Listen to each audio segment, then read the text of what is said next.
everyone, this is Alicia from Little Onion Cloth, and in today's video, it's actually going to be part one of a series. I'm going to show you how to adjust the rise on a pull-up pattern. In my Etsy shop, I recently received a request to do a size 4XL high-rise diaper cover. The problem that I ran into is the fact that for my high-rise diaper cover pattern for a size 4XL, I'm going to need at least 63 inches in width. And regular PUL, you know, in all the colors with all the prints, only comes in a size 58 to 60 inch width. And so that severely limits the color options if you're going for a one piece, right? Because like on Wazoodle, they do offer a 72 inch wide PUL option and a 62 inch wide, I believe, but those are only available in white, pink, and off-white at this time. And so the customer really wanted lavender. To make that work, I'm taking my heavy absorbency pull-up pattern and I'm going to convert this into a diaper cover pattern.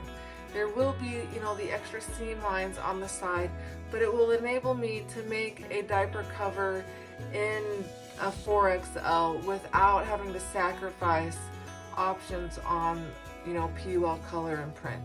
In this video, I'm going to show you how to adjust the rise on a pull-up pattern if you wanted to make it into a cover or if you just wanted to have a higher rise in general. There are two ways to add height to a pattern, right? You can add it at the crotch area and you can add it at the waistband area. Now the thing with the crotch area, because you use elastic on the leg line, you're not gonna have as direct of an impact on the rise, but my pull-up pattern is meant to fit, you know, more snugly against the body. And since this is a diaper cover, it needs to fit over something. So I'm gonna need to have more area in the crotch area to accommodate going over a diaper. In this case, it's gonna go over a disposable diaper. So I'm actually going to be adding height both to the leg area to help accommodate for the extra bulk underneath and to the waistline to make sure that I'm going to have that height where I need it.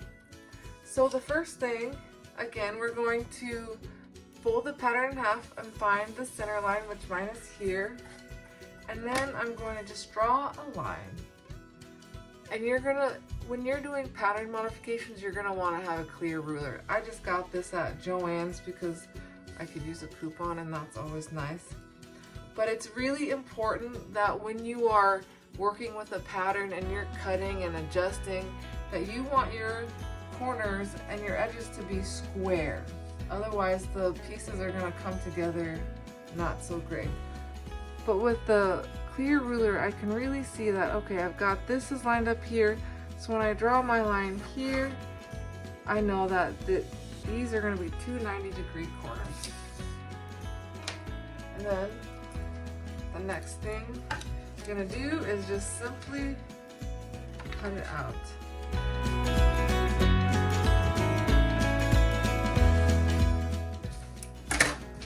And then I've got a little piece of extra paper. I'm just going to tape here real quick. I'm actually going to be adding 1 3/4 width here and then 3/4 width on each of the waistband areas. Just tape this together real quick. And then I'm going to again use my ruler and find 1.75, which is here. And I'm going to draw my line right here. Okay? And then next we'll just line this up. And I want to make sure that this is going to be lined up too. Alright. So now I know I've got to line this up both here and over there. Now that we've got our area taped, you can see that these don't line up anymore, but that's okay. Because another thing that we're going to be doing is, since this is going to be used as a diaper cover, the the crotch width does need to be wider. Now on this, my crotch width is about 8 inches, roughly, a little bit less. And a standard width for a diaper cover is around 10 inches. That's about right there, okay? And now I'm gonna need to redraw this whole crotch width area. And this is going to give a more fuller coverage on the diaper cover. So you can eyeball this, or if you've got a curved ruler, you can try using that to help guide you as you make the changes. And now, one thing when you're redrawing, see this curve right here, the top of this curve, this goes around the leg. And I found that you want to have a pretty kind of high angle here, because that's going to kind of cut up on the leg instead of, you know, cutting really low. And so I want to keep kind of that initial curve there. So I'm going to just go like this. There. So my line will start up here and then it's going to go to here. And then this is kind of the part where you're going to have to do some eyeballing. When I draft out my patterns, I use the standard rules for panty drafting, and so there's guidelines for drawing curves when you're drafting, because you're drafting in two parts. You're drafting with the front and then in the back. So at this point, we're just going to be kind of eyeballing this.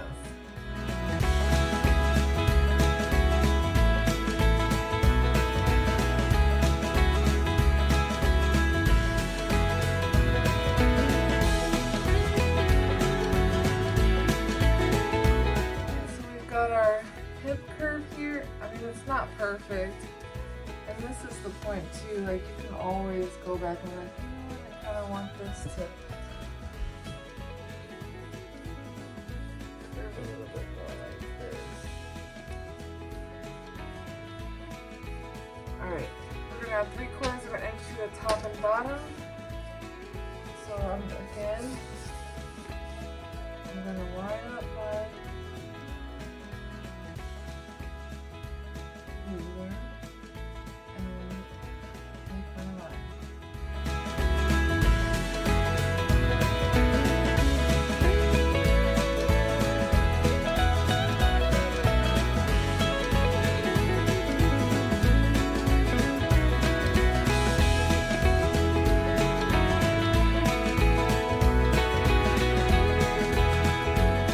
And that's how you adjust the rise to become higher.